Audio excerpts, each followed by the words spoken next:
Hey, Tex. Luke. Nice to talk to you for the first time today. Yeah, thanks, man. I'm excited to be here with our friend of the podcast, John Wilborn. Yeah, thanks for having me. CEO, founder, Baba Ganoush, the big guy. Big training question on deck today. That's right, ladies and gentlemen. You are experiencing another episode of The Crew on Power Athlete Radio, which is the premier podcast in strength and conditioning. Ladies and gentlemen, long-time listener, long-time Power Athlete. Many-time caller. Contributor. The origin of the game show episode, Mr. Tim Wacker has a question for us today. He hit up the hotline. You can too. Did you know that? Hot. It is hot, baby.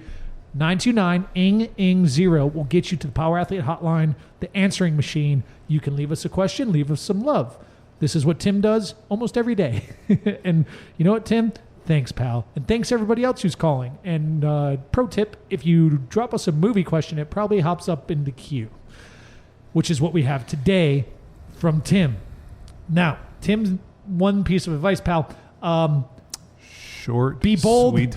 Yeah, be bold, be brief, and be gone. 3-minute voicemail. Lots of love. We appreciate it. Well, you could just leave a series of voicemails. Yeah, like small digestible. Yeah, or like segments, because what I'm going to do is chop up your question here a little bit and get it on the air. So you guys ready for what Tim has to say? Yes.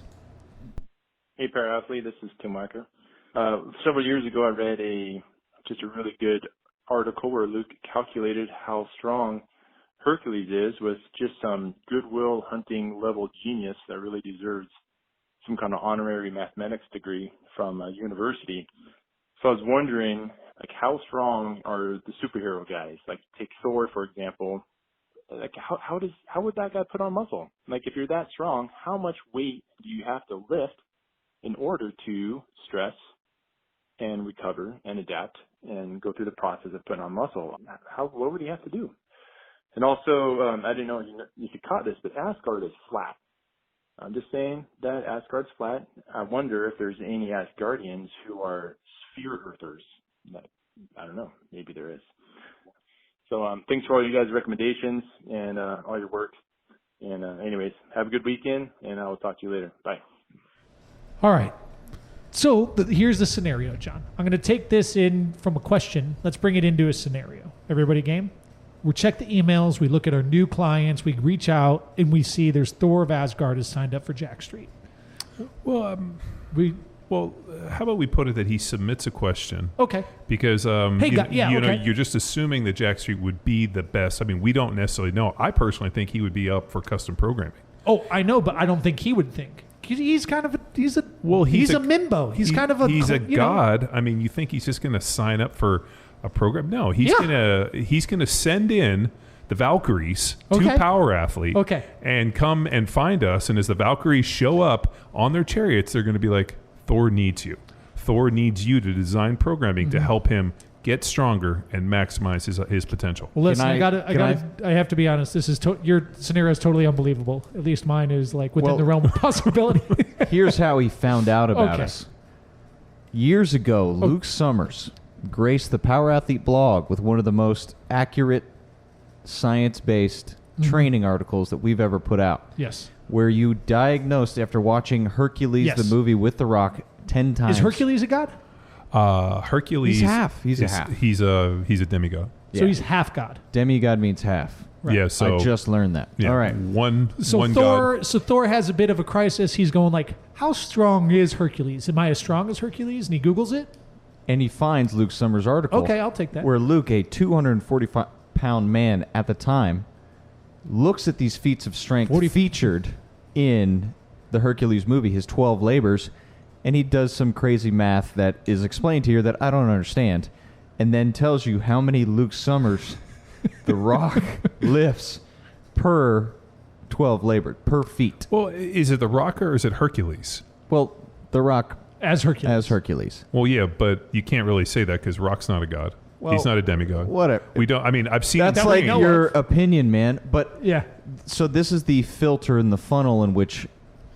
That's how Thor's found this full god. Okay, so that's how the chariot has arrived. So so the Valkyries come down. They engage us to help develop a training program for Thor to get bigger and stronger and to put on some muscle. I'd like to say we have entered the Marvel universe. Is that fair? 100%. Like, I don't think Thor should enter Power Athlete. Let's enter the Marvel universe. Oh, so you know what I mean? So they beam us.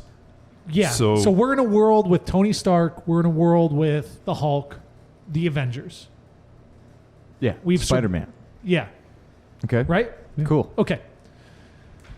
So the problem is, like Tim said, who's going to summon us? Is it like Endo? Remember the guy with the big sword? Yes. Remember who's in charge? He's like, Endo! And then he zaps us up. So next thing you know, we're up in Asgard. Yes. Okay. The flat Asgard. Well, how does he know Asgard's flat? They have I think they show it in the movie. No. It has it's got you like see the stalactites bottom, under it. Yeah, I mean it's not flat. That's what the Earth looks like too. Yeah. Okay. You're gonna just let that one go? You're flat No, earther? John said okay. It means he's a flat earther.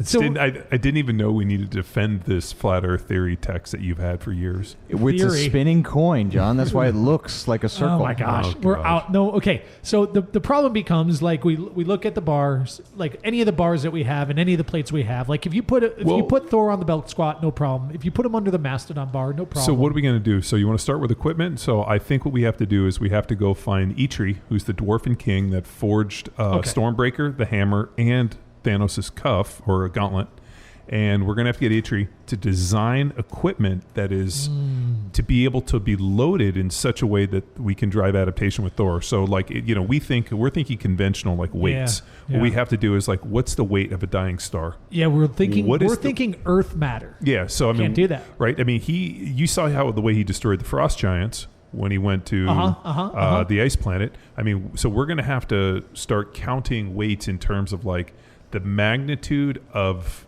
like, what's the magnitude, like, what's the weight, what's the density of the sun? That's going to be some of the starting points. So we're going to have to look at dying stars, planets, and, like, that type of mass. I just so happen to look that up. Our solution, quickly, because we don't want to go through all nine, Pluto's a planet, gravity, but Jupiter's moons are going to be our best bet. Because you have the highest level of gravity. It is 317.8 times X Earth's gravity. So do you think it's going to be dramatically heavier, so he's going to have to develop more strength to be able to handle that level of gravity. So it's kind of like over speed training, but it's over gravity training. Yeah. And it allows us to get this very dense matter that Eitri, is that his name? Yeah, Eitri. Eitri's going to help us build some equipment. Probably we'll request like an adjustable dumbbell set. Because I don't want to have so many dumbbells. It's just more easy. It's easier to. Well, I was also thinking like what also I'm kind of imagining is like almost like a lasso kind of thing that he can do to like where he can like lasso a huge planet and then swing it around like for like med ball and kind of like rotational work. Okay. I'm not mad at that. Well, that's for the weight, and I think we can change planets based on gravity to get some overspeed with some lighter. So if we hop over to Mars, which is less than half of Earth's gravity. That's what he's going to do is speed work. Over speed work. Okay, so we have like a kind of a training model in terms of equipment. He's going to need a training partner. So we have two options. We either have the Hulk or we got to find Thanos. And since the Thanos beat up the Hulk, I'm thinking Thanos has got to be the strongest individual in the universe, so he would be a better training partner. But will they, here's where coaching comes in. Are they going to train together? Or is this some basically Thor 4 where these Thanos two can't rivals pick the hammer up, can he? No, Thanos I don't think was able to pick up. Was there ever a scene with that? No. But he wouldn't be able to because he's not worth. Like we know Thanos is. Well, maybe he is worthy. I mean, we don't know. Spin zone. Right, like we don't really know. Okay. So the other one too. So we've looked and said, okay, so we got to find a potential training partner. We got to find him some programming. We got to design him equipment.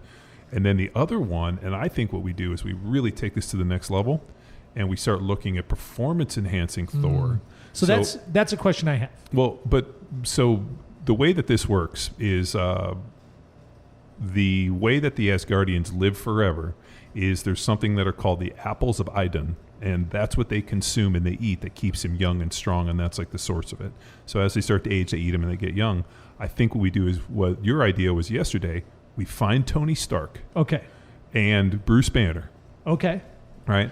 They take the apples of Idun and they synthesize it with the super serum that was built with Captain America. They injected into radiation. Thor, and no, it's Vita rays. Okay, Vita rays. Right, so then we put him into the super soldier thing, that was in Brooklyn, and we hit him with the Vita rays with the apples of Idun mixed with the super serum. But what did Bruce Banner get exposed to? He got gamma radiation. But then you got to throw gamma in there because you want to give him a little bit of Hulk juice, don't you? Well, wasn't there a genetic adaptation that allowed the Hulk to survive absorb that much gamma radiation? Something like that. And that's my question too. So, are we assuming Thor has the same biological structure as humans? Does he have bones, ligament, tendon, muscle, nervous system? Well, the in the origin stories of the Norse mythology, man was a reflection of what the Asgardians were. So the So it's kind of like goes back to God created man in his image. Mm-hmm. Very similar within that origin. Because ultimately what performance enhancing is doing in humans, whether it's like steroids or even just supplements or whatever, like whether you go from legal to illegal or whatever, is like you're upregulating certain hormonal or biological systems to facilitate quicker recovery. Mm-hmm. Right? And since we're... Okay. So that would be... And we know that obviously Captain America's performance enhancing is... let's get into that one a little bit. So what I love about that, and it actually, the first Avenger is one of my favorite movies. It's like so if Cashy and I are sitting there and I'm like, Legos, he'll be like, first Avenger. So when we watch it, I think it's super interesting that they put him in, and if you see the way they put the injections into the different muscle bellies, and then they use the Vita rays to boost it. And it's a pretty interesting thought, the idea of hey, I'm going to put these serum into these muscles to create this environment, but then we got to turn up the heat, we got to turn up the juice. Mm-hmm. They got to do something in such a way to drive adaptation really quickly, which looks like overloading him with a ton of just energy. Yeah. So that could be done with Thor, and the objective is, okay, Thor is an immense level of strength right now. We're trying to increase that level of strength. Well, but think about this, right? So they put Captain America in that containment unit, and they turned on the power grid or whatever it is.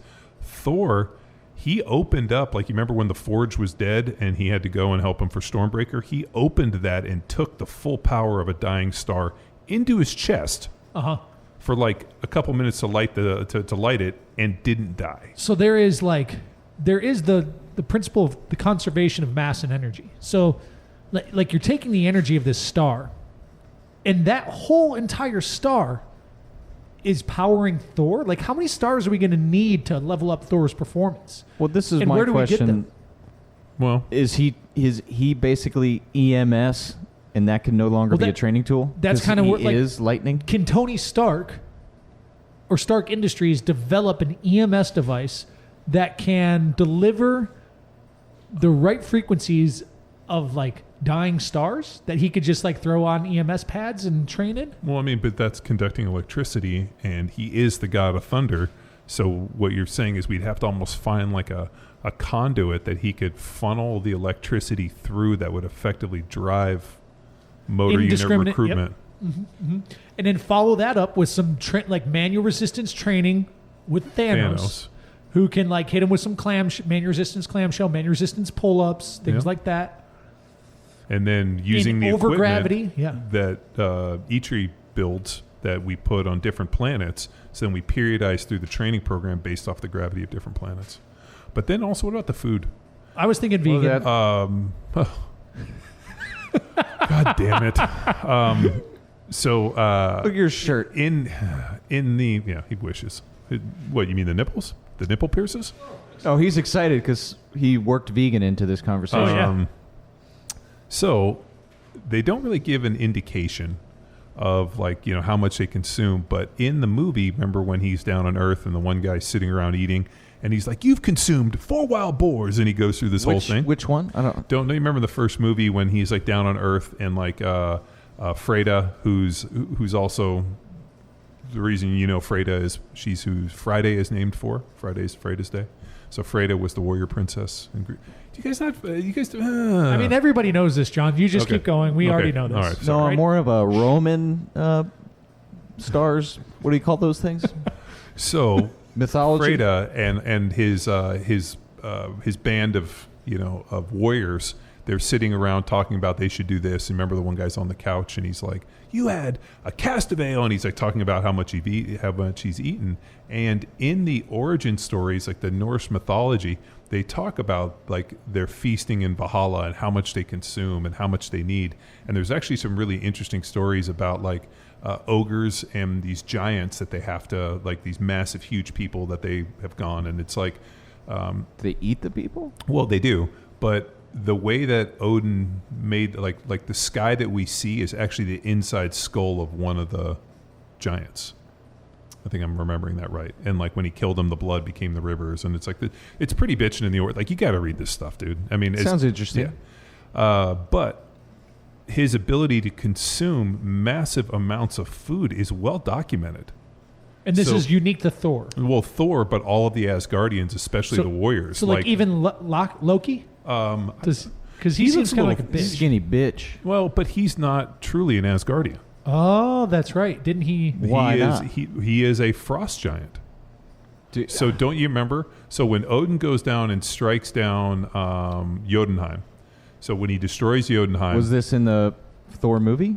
In the Thor movie. So when Odin goes and destroys Jotunheim and finally breaks their back, he goes into the temple, and he goes and he takes Laufey's son, who becomes Loki, okay, and then brings him back and raises him as his son. Oh, so and that's why he's so... Because he's not technically a god. Well, he is a god. I mean, he's not like Thor's family or whatever. Yeah. He is a spoil of war, and then the casket and all that. So, but that's like how he goes and becomes the frost giant. So he's an abnormally small, because the frost giants are obviously giants. He was the little one, so they took him and brought him back and raised him. Huh. So that's the story. At least in the Marvel tale. Now there's differentiation with this in the Asgard or in the Norse mythology tales. So we are gonna upregulate the apples of Idun. So like we're gonna upregulate that. We're gonna make sure there's a healthy and regular dose of that in the routine. But could we take them and have them synthesized, kind of like they took, like let's say they take testosterone, right? Yeah. All the steroids that are basically made are synthesized off of testosterone, and some of them are dramatically more powerful. Got it. So what I imagine is we could take these apples of Idun and have Tony Stark or Bruce Banner, one of these guys, synthesize something. Because who is the guy? Dr. Eskin. He's the guy that was the Nazi scientist, the German scientist with the super serum. He's dead. Yeah. So we can't go back and use him. So we'd have to go Tony Stark, have to go Bruce Banner, and then they would have to synthesize some super serum, some massive apples of Idun drug that could help amplify Thor. Okay. And then, so what do we do for diet? Like we just keep the food is what it is, or do we up? Maybe we up calories a few million calories. Yeah. Because we're like really ramping up training. Because think about it, he probably only gets his training on game day. Like he goes in, he has to go fight, and that's where the training. Why would more comes. Here's the one. Why does Thor need more muscle? I mean, the idea. I mean, like superiority complex or inferiority complex. I mean, like to me, Thor doesn't need more muscle. Like muscle isn't going to help him be stronger. I mean, it could be, but I don't know if muscle's his limiting factor. I think that's also a question I have. So, I mean, like, is the goal to make Thor more muscular for what? It's probably going to slow him down. He's not going to be able to swing the hammer as well because it's going to hurt his rotation. So I think what we're looking to do is make like the most efficient Thor and the strongest Thor. So like I'd be focused on output and power. Like, could he punch a hole in the universe? Could he fight a black hole, go into it, rip it up, and smash it up into a million pieces? Or just take on Thanos in like a nice freestyle wrestling match, or is that too technical? Well, I mean, he did kill Thanos, but didn't Thanos like rip out his eye? Yeah, I think there's part of that. Yeah, so I mean, they're pretty pretty good. So we got manual resistance with Thanos or the Hulk. We've got equipment by Eitri, the Dwarf Queen. Equipment by Eitri. Overgravity training facility on Saturn. That's on technically Saturn. how we're how we're manipulating the weights because just a number alone, we have to. Yeah, we have to look at like the other one I was thinking is, what if we got him really close to the sun and the gravitational pull started pulling him, and then he had to sprint on a special treadmill to get away from it and fight the gravitational pull? That would help. We're gonna need we're gonna need Stark Industries on that. Well, but I mean, to me, 100%. We're gonna need a really interesting. Does treadmill. he breathe? Like, what's the deal? Yeah. Well, I don't know. I mean, no, because he's in space without a mask. Well, he can't. At times, he can't die. So he can't die in his training. That wouldn't be very prudent, John. I mean, yeah. Oh. I think we have some unanswered questions. I do think that the foundation that we have here is fantastic. And I think if there is an increase, I just don't think he trains that hard right now. I really don't. So we're going to have to ramp up his caloric intake as well because we're really ramping up the training response, the training stimulus. We didn't see any training. There was no training montage in any of the... well, they're not sports movies, John. In any of the Marvel movies. I'm a little upset about that. I bet there is some training, but not Iron Man, I think so. Because he's got to like build the first Iron Man. Again, I haven't seen these in 10 years. Yeah. So I don't know. 2 or 3 days. No, man, you're caught up. You got cash on the Avengers train. So you're caught up. So what's pretty funny is like the Avengers stuff, and then like for like a 4-year-old, it's like... So, like, I try to look through it through the eyes of a 4-year-old, and, like, I remember how crappy the movies were when I was a kid and how excited we were to see them. Like, I remember seeing E.T. flying in, like, the on the BMX bike and thinking, like, oh, you know. Now that's like you see it, you're like, oh, God, I can't believe I was fooled with this. See the strings. So now you see these movies, and they're so amazing. And, like, for him, like, he watches them, and then he wants to, like, basically go over and fight his sisters. He'd be like, ninja this! And he, like, kicks and punches them, which is funny because they just go push him down, but he gets right back up. It's pretty funny. So, no, I mean, we definitely... I would much rather sit and watch an Avengers movie than, like, whatever other nonsense is on Netflix. I guess in thinking of those movies, in the Thor movie, like when he gets into battles, he fatigues. So does he? I feel like there's like heavy breathing. And if we go to the limiting factor for Thor, here's what I see based off of the most recent Avengers, like the last 2. His limitation is more mental. I knew you were gonna. Okay, go. Why? He needs us on that respect because he has all the physical attributes to Are you just defeat trying Santos. to work Brett Bartholomew into this talk? Not at all. Hey, Brett. Hey, Brett. So, hey, this is Tex. Like I name dropped you again on the podcast. Brett, and you can put me on record. Brett will teach Thor how to build or grow a better beard. So but he lost his temper and axed Thanos in the middle of a discussion when they're trying to unlock all this discovery for them to save the universe and undo the little snappy thing. He lost his fucking cool, killed Thanos, and then they had the time travel. So he fucked the plan up because he lost his temper. Well, but I think what we're also forgetting is that Paul Rudd's character in Ant-Man has that suit that can make you big and small. Maybe what we do is we shrink Thor down and make him little so that everything, like we could create like So, but the thing I'm thinking that's kind of a hole in that is when they're little, they're still as strong as they are as people, right? I don't know. Because like you remember he's little. I think so. Yeah, but like imagine if you could shrink him down and it was relative. So he was as little as like a, Yeah, like that seems like just a few, like you change the software a little bit. So maybe that's another, like I'm going to lean heavily on Tony Stark on this. Like we're going to need him for the tech. We have the principles.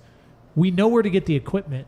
If Tony can come in and with like, oh no, I can change Ant-Man's suit to be, so it makes strength relative, then we're set. Yeah, we could do that, and then just feed him the apples. So then what's the protocol text to get like in the software approach on Thor? So like get into his mental. Where do you think he has a gap that we can close? We need Ruiz. We need to pull in Ra's al Ghul, Raph al Ghul, Master Splinter, and pit him up in the Avengers. He's basically the League of Shadows behind the mental training of the Avengers. So we need drown proofing. So you've been watching the DC universe Not and at all. Arrow. If you want to start talking about Ra's al Ghul and the League of Assassins. Well, I'm just based off the Batman Begins, but I'm really happy that you got into we finally found the CW. a way to link the Marvel and the DC universe, and it's through Ruiz, and then the Ninja Turtle verse.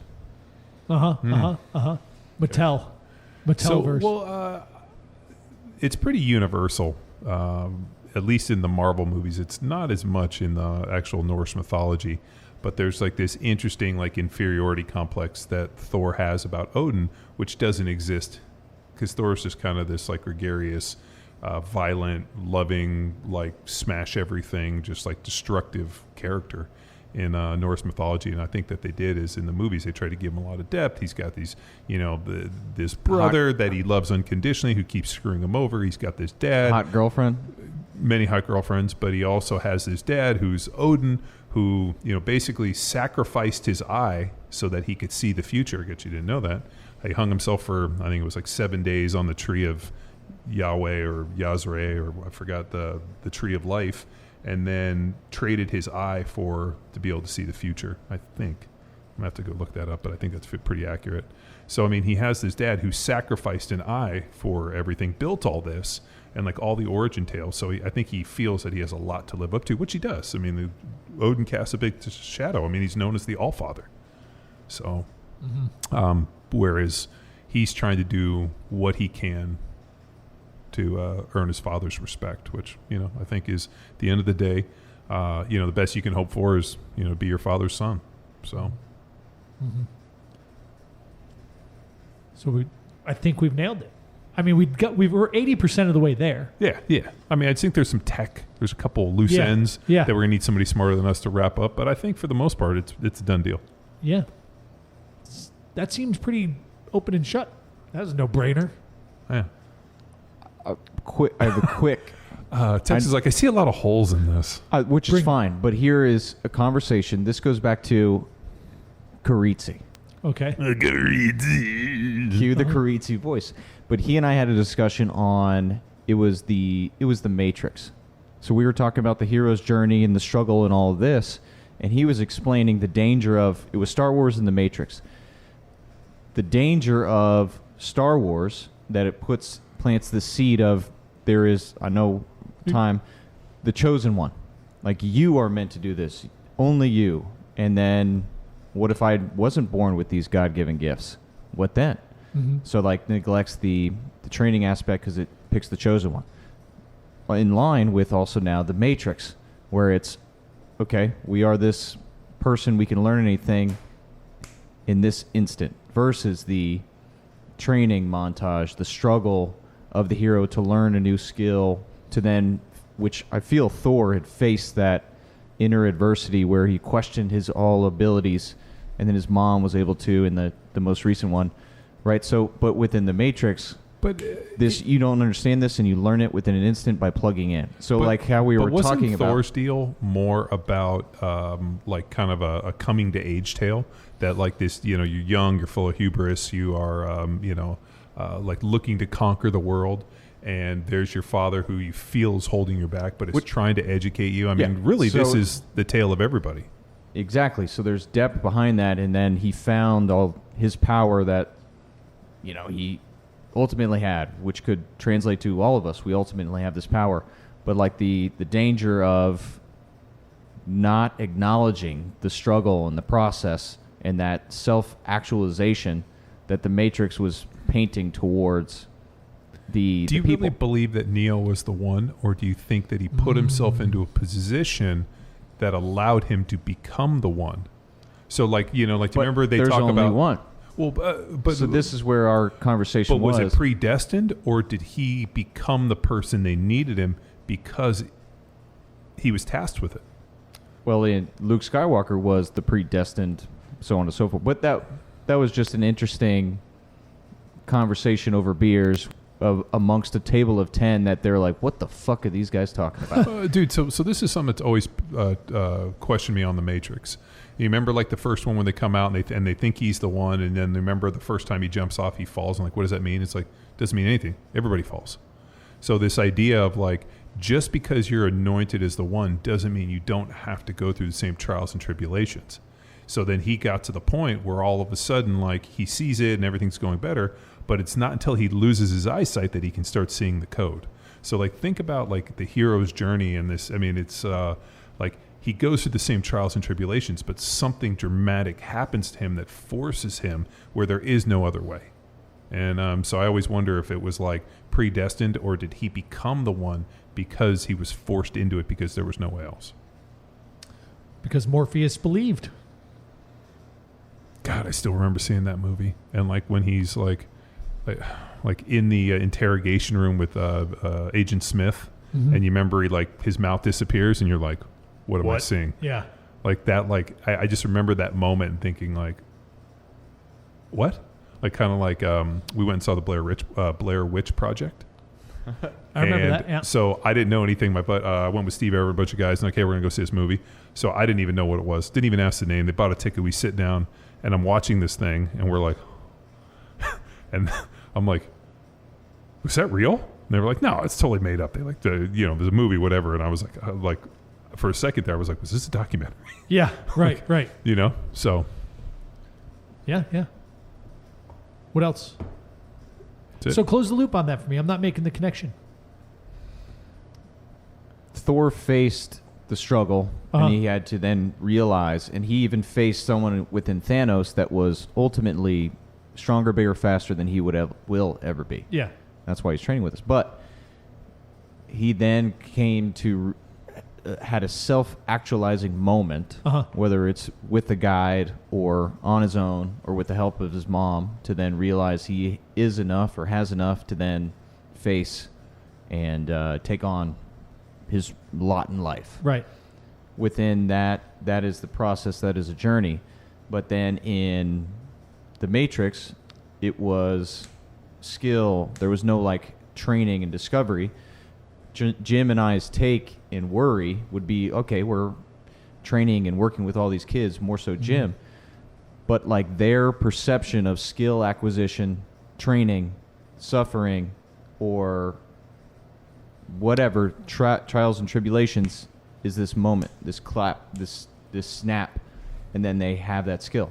Where the kids fuck up on, let's just use med ball work or jump rope, and they've never jumped rope before in their life. They get to college and they are a phenomenal athlete, but then you put a rope in their hands and it's just like, it's not snapping. Yeah, it's not snapping immediately. We've seen this in many different environments, especially introducing the dead bug and so on with our seminar. So that individual, they don't have the tools to then realize, okay, I need reps, I need practice. This is a new skill. Like John said with his brother juggling with on the Jeff podcast. But this movie, The Matrix in particular, is taking away from that. It's telling a different story of struggle and self-actualization, but at the same time, the skill acquisition is something as minor as learning to jump rope. That's extremely beneficial, especially for an 18-year-old very talented kid. If he can realize, like, okay, I'm going to learn to jump rope or do whatever movement that Jim faces them with, that's the same at a very microcosm of struggle and realization of, crap, I need to practice, put my time and reps in, as it would be with the wide receiver skill or whatever it is, their sport coach with a higher level of stress and expectation on them because their scholarship is in line with their sport versus the simple task of a jump rope, but it's the same just as a process, but a smaller scale and a simpler, in our perspective, movement. So the Matrix, I just learned to jump rope like this, I just learned to do this like that, and so on and so forth. But doesn't he get plugged in and learn how to fight, but then still gets his ass whipped by Morpheus? And then don't they get plugged in, learn how to fly a helicopter, but then crashes the helicopter? Like, there's the acquisition of the technical X's and O's, but then there's the application. Was the 18-year-old kid from the inner city able to pick up on that? I don't know anybody that all of a sudden can plug you in a computer and then all of a sudden be like, I know Kung Fu. Right. So where's that computer? It's the picture that's painted towards a kid. Most of those kids are never even going to see The Matrix. All right. Well, which is sad. Which is sad because you know what? We have gone so far past that into a different realm that they can't even pull the e-brake to go back and watch The Matrix with like our eyes, like I did. Like, we didn't know this world existed. And then all of a sudden, these kids now, like, they'll never even see that movie. They won't even want to watch it. They'll be like, I'm not going to watch this. This is stupid. Mm-hmm. And so I understand the devaluing of the process. And that in the level of expectation in any sort of journey is to be met with adversity. And that adversity isn't make or break. If you just stick to it, you could probably work through it. Is that kind of what you're getting at? But that's not the lesson of plugging in learning in the Matrix? Are there other movies that do that? Many of the sports movies put that on display, and then they accelerate that with a training montage, right? But that's still like 3 or 4 months of my boxing camp leading up to the fight. Yeah. So they accelerate that, but they don't skip it. But what other movies skip it? I just presented 2 that came up in a conversation with Jim and I got to put more thought into it. Which is Star Wars and The Matrix. Yeah. My thing is, so there's 2 movies out of 10,000. And just because those 2 movies exist, I don't know if I agree with Jim Carizzi on this. I don't agree with him much. Ladies and gentlemen, no, text, valid point. But it doesn't get us any closer to Thanos and Thor. Prepping Thanos and Thor. I mean, there is no training in the Avengers. I know. It's all game day. It all works. It's all game day. But it's because it's a snapshot. We're looking at a snapshot in time. We don't have any kind of young Thor coming to maturation, like 10, 12, 13-year-old young Thor growing up, training, fighting, learning to battle. We do with Spider-Man. Wonder Woman's got that. Wonder Woman does have that. Yeah. So it's coming Batman. out. Batman Begins. Do you remember the island that she's from? Do you remember the name? No idea. I saw that movie once, and I gave it 4 rocks. It was not good. Babetopia? Really? Yeah. I thought it was excellent. The Mystery. I thought it was an excellent. I'm actually a big fan of the Wonder Woman movie. Yeah, I'm curious about the next one coming out. I think it's great. 1984 I'm big Gail Death fan. I'll tell you what's good. Tenet. I knew you were going to say that. Fuck, it's awesome. What is this? The new Christopher Nolan movie starring Denzel Washington's son and the new Batman. I'm not even up on that one. Are they out on TV or are they movie theaters? No, Nate and I saw it in an IMAX. Oh, the movie theaters are open? Very limited, but yeah. Wow. Nice. Well, I think we've asked and answered Tim's question. If you have a question that you've been squatting on, valued listener, let us know. Give us a call. 929-ING-0. The hotline is open. It's hot, baby. 929-464-4640. Call us. I guess you could, if you're nervous about leaving a message, you could also text us. I guess you could text us. Oh, I didn't know that. Yeah, you can do whatever you want. Whenever you say something like that, it just reminds me of... don't send us any pictures. What was... nice text. What was the... definitely don't send nudes. What's the with the Wolf Pack? The Hangover? You remember when Bradley Cooper?